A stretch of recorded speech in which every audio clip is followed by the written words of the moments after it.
Hello students, पिछले video में हमने प्रभो पाठ के जयशंकर प्रसाद जी के परिचय के बारे में पढ़ा और उनके जो कविता के 3 पद थे उनके बारे में अध्ययन किया कि ईश्वर के उसमें बताया था कि ईश्वर की सर्वव्यापकता के बारे में, उसके प्रचार के बारे में और उनकी मुस्कान के बारे में उसमें बताया गया था। अब हम जो बचे हुए पद उनका अध्ययन करेंगे। उसमें वो देखो क्या बताना चाहते हैं कि विशाल मंदिर की यामिनी में जिसे देखना हो दीपमाला, अर्थात ईश्वर रूपी विशाल मंदिर को देखना है तो रात्रि में दीप अर्थात दीपों की पंक्तियों को देखें। वो कहना चाहते हैं कि जिस रात्रि में जिसे इस विशाल रूपी मंदिर को देखना है वो रात्रि में चमकते मंदिर में दीपकों की कतार को देखें। विशाल मंदिर की यामिनी में, यामिनी यानी रात, जिसे देखना हो दीपमाला था, इसके ईश्वर रूपी विशाल मंदिर को देखना है तो इसमें रात्रि में मंदिर के दीपकों की कतार को देखे। अर्थात वो रात्रि में तो तारक गण की ज्योति उसका तो जो रात्रि में चमकने वाले तारों का प्रकाश है वो ईश्वर का पता बता रही है, अर्थात उसका अनूठा पता बता रही है। अनूठा यानी अनुपम, अनूठा पता बता रही है। प्रभो प्रेममय प्रकाश तुम हो, प्रभो प्रेममय प्रकाश हो कि हे प्रभु आप प्रेम युक्त प्रकाश हो, हे प्रभु आप प्रेम युक्त प्रकाश हो। प्रकृति पद्मनी के अंशुमाली और प्रकृति रूपी कमलनी में अर्थात प्रकृति रूपी कमलनी में अंशुमाली यानी सूर्य, प्रकृति रूपी कमलनी में विकसित होने वाले सूर्य तुम हो। असीम उपवन के तुम हो माली, और इस असीम यानी असीम का अर्थ है इसमें असीम यानी असीम का मतलब होता है, असीम का अर्थ है इसमें मतलब एक तरीके से असीम का मतलब होता है अनंत। असीम का मतलब होता है अनंत, मतलब जो विशाल एक तरीके से। तो विशाल उपवन के तुम इस बगीचे के माली हो और यह हमारी पृथ्वी लगातार धरा बराबर बता रहा था, यह पृथ्वी हमारी बराबर बता रही है। जो तेरी दया होवे दया निधि, हे प्रभु हे दया निधि, अगर तेरी दया होवे तो पूर्ण होता ही मनोरथ, तो हमारे सभी मनोरथ पूर्ण हो जाते हैं। तो पूर्ण होता ही मनोरथ, तो हमारे सभी मनोरथ पूर्ण हो जाता है, तो हमारी सभी मनोकामनाएं पूर्ण हो जाती है।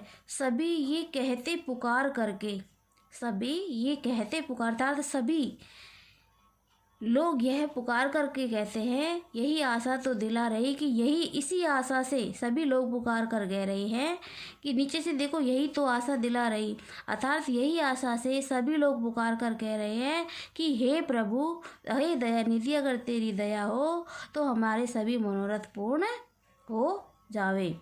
वापस देखो एक बार, विशाल मंदिर की यामिनी में, विशाल मंदिर की यामिनी में जिसे देखना हो दीपमाला, अर्थात वो कहना चाहते हैं कि विशाल मंदिर को देखना है तो रात्रि में, विशाल मंदिर को देखना है तो रात्रि में दीपकों की पंक्ति जो तो तारक गण की दीपकों की पंक्ति को देखो, जो तारक गण की ज्योति जो रात्रि में चमकने वाले तारों का प्रकाश है वो ईश्वर का अनुपम अनूठा यानी अनुपम पता बता रही, अर्थात अनूठा पता बता रही है। प्रभु प्रेममय प्रकाश तुम हो, हे प्रभु तुम प्रेम युक्त प्रकाश हो। प्रकृति पद्मनी के अंशुमाली और प्रकृति रूपी कमलनी को विकसित करने वाले सूर्य तुम हो। असीम उपवन के माली और इस अनंत उपवन अर्थात बगीचे की तुम माली हो। धरा बराबर बता रही है, पृथ्वी हमारी बार बार बता रही है। जो तेरी होवे दया निधि तो पूर्ण होता ही मनोरथ, सभी यह कहते पुकार कर यही तो आशा दिला रही।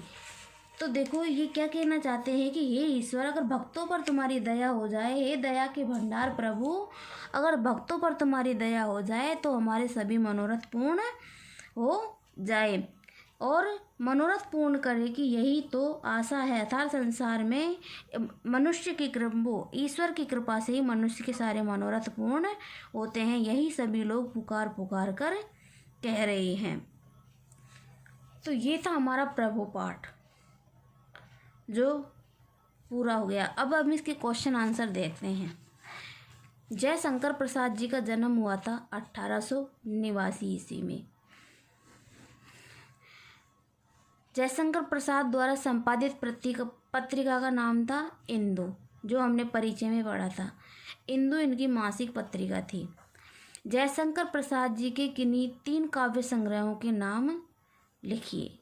तो हमने उनके काव्य संग्रह पढ़े थे, आंसू, लहर, झरना, कामिनी, ये सब इनके काव्य संग्रह थे। तो हमको 3 लिखने हैं, आंसू, लहर, झरना और आंसू, लहर, झरना, कामिनी, प्रेम पथिक, चित्रधार। तो शुरू के 3 ही लिख लेना, आंसू, लहर और झरना। ईश्वर की प्रशंसा का राग कौन गा रहा है? ईश्वर की प्रशंसा का राग कौन गा रहा है? समुद्र। प्रसार तेरी दया का कितना ये देखना है तो देखे सागर, तेरी प्रशंसा का राग प्यारे तरंग मालाएं गा रहा है। तो समुद्र ईश्वर की प्रशंसा का राग गा रहा है। मनुष्य के मनोरथ कब पूर्ण होते हैं? जब ईश्वर, तो जो तेरी दया होवे दया, जो तेरी होवे दया निधि, दया निधि तो पूर्ण होते सभी मनोरथ। तो ईश्वर मनुष्य के मनोरथ कब पूर्ण होते हैं? जब ईश्वर की दया होती है, जब ही मनुष्य के मनोरथ सभी पूर्ण होते हैं। अंशुमाल्य का क्या तात्पर्य है? अंशुमाल्य का क्या तात्पर्य है? सूर्य, प्रकृति रूपी कमलिनी को विकसित करने वाला सूर्य। प्रकृति पद्मनी की अंशुमाली से कवि का क्या तात्पर्य है? वही जो मैंने ऊपर बताया था तार्थ। प्रकृति रूपी पद्मनी के अंशुमाली से तात्पर्य है प्रकृति रूपी कमलिनी को विकसित करने वाला सूर्य, जो इस संसार रूपी सागर को विकसित करता है। कवि ने ईश्वर को अनादि क्यों कहा है? क्योंकि ईश्वर का विस्तार इतना है कि वह जिसका कोई अंत नहीं है। यामिनी में अनूठा पता कौन बता रही है? तारक गण की जो रात्रि में चमकने वाले तारे हैं, वो रात्रि में इस ईश्वर रूपी विशाल मंदिर का अनूठा पता बता रही है। दयानिधि से क्या तात्पर्य है? दया का भंडार। दयानिधि शब्द का अर्थ होता है दया का भंडार, दया करने वाले। तो दयानिधि शब्द का अर्थ है दया का भंडार, कि ईश्वर मनुष्य के मनोरथ जब भी पूर्ण होते हैं जब ईश्वर की दया होती है। अब देखो, प्रभु कविता का सार अपने शब्दों में लिखिए।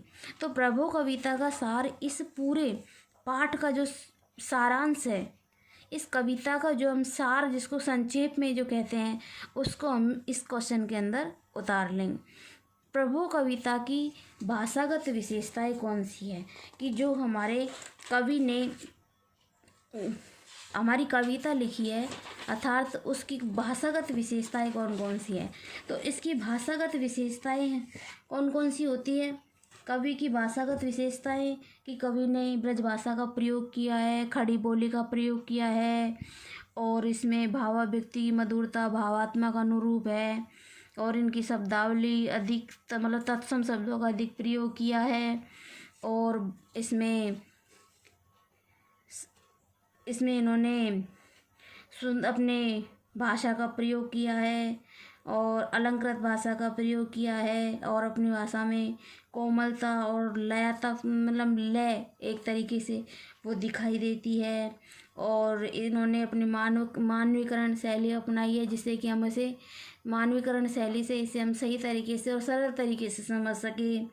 और इस प्रकार इन्होंने अपनी भाषा का और अपने स्वरठव्य का प्रयोग किया है। तो ये इनकी भाषागत विशेषता जो आ जाती है। भाषागत विशेषता के अंदर यही आता है कि अपनी भाषा के अंदर उन्होंने जो अपन उसमें पढ़ते हैं, किसमें? परिचय में पढ़ते हैं। परिचय में हमने पढ़ा कि इन्होंने अपनी भाषा में ये सौंदर्य से मौलिक वर्णन किया है, ब्रज भाषा खड़ी बोली का प्रयोग किया है, भाषा संस्कृत निष्ठ है, और इनके मतलब सत्यम शिवम ये मानव सौंदर्य यहाँ से लेकर ये इनका इसमें ये आ जाएगा। तो ये थे हमारे इस पाठ के क्वेश्चन आंसर। अब अगले वीडियो में हम 7वें पाठ के बारे में अध्ययन करेंगे और हम जो हमारा सिलेबस है, संशोधित पाठ्यक्रम है, उसके बारे में विस्तार से पढ़ेंगे कि कौन कौन से हमारे सिलेबस के अंदर से हटा दिए गए हैं और कौन कौन से पाठ, चैप्टर और व्याकरण से संबंधित जो भी पॉइंट है वो कौन कौन से बचे हैं और कौन कौन से उसमें से हटा दिए। इसके बारे में हम अगले वीडियो में विस्तार से अध्ययन करेंगे। धन्यवाद।